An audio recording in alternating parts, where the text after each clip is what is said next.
చాలా మంది కూడా పిల్లలు ఉన్న తర్వాత వాళ్ళ ఫ్యూచర్ ఏమాత్రం ఆలోచించకుండా ఇద్దరు వైఫ్ అండ్ హస్బెండ్ ఉంటేనే వాళ్ళని మేనేజ్ చేయటం కానీ వాళ్ళ ఫ్యూచర్ అంతా కూడా బాగా చూడటం కానీ కష్టమైన రోజుల్లో వాళ్ళ గురించి ఏమాత్రం ఆలోచించకుండా వీళ్ళకి ఏదైనా గొడవలు వస్తే వెంటనే విడిపోతున్నారు. అసలు ఎందుకు విడిపోతున్నారు? గొడవలు ఎక్కడ మొదలవుతున్నాయి?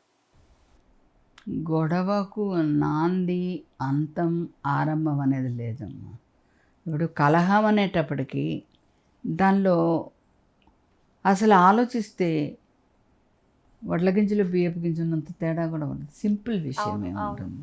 పెద్ద విషయం కాకపోయినా సింపుల్ విషయం, మొన్న జరిగిన విషయం చెప్తున్నాను. మాకు తెలిసిన వాళ్ళల్లో వాళ్ళ హస్బెండ్ ఆఫీస్ నుంచి వస్తూ ఆఫీస్లో కొంచెం మా బాస్ చిరాకుగా గొడవ చేస్తున్నాడు ప్రతి చిన్న విషయాన్ని పట్టుకొని. ఇంట్లో సుందరకాండ పెడదాము మంచిది అంటున్నారు. సుందరకాండ పెడదాం. వాళ్ళ వైఫ్ వర్క్ చేసుకునేదే కాదని చెప్పను. అందరికీ ఫోన్లు చేసి మా హస్బెండ్ మెంటల్గా ఇదైపోయాడు, ఇంట్లో సుందరకాండం పెట్టించమంటున్నాడు, అవి పెట్టించమంటున్నాడు, ఇవి పెట్టించమంటున్నాడు, పెద్దగా ఇతను ఆఫీసు వాళ్ళతో గొడవ చేసేస్తున్నాడు, ఇతన్ని కొంచెం మెంటల్ హాస్పిటల్లో చేర్పించేస్తాం బెటర్ అనేసి. అంటే చిటికలో మెంటల్ హాస్పిటల్లో పడిపోతాడా? అతను ఉద్యోగం చేసుకునేవాడు, మంచి ఎంఎన్సీ కంపెనీలో చేసుకునేవాడు.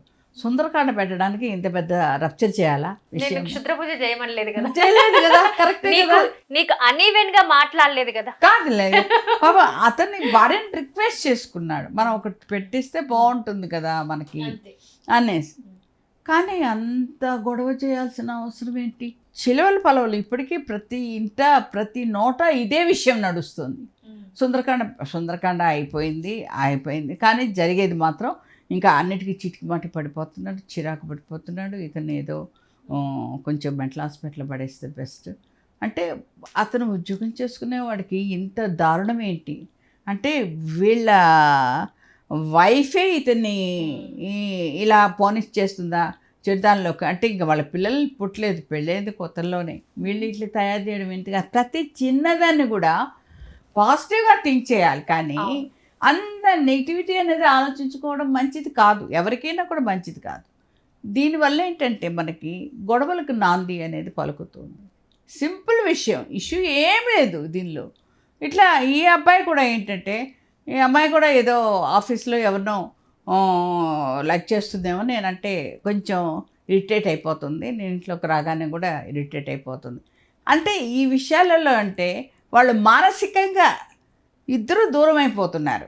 అందువల్ల ఈ బాధ్యతలు ఇంకా పిల్లలు పుట్టేటప్పటికి ఆలోచనలు మాత్రం ఎక్కడికి తారుమారు కావు, అవి అట్లాగే ఉంటాయి, ఇంకా అట్లాగే ప్రబలిపోతూ ఉంటాయి.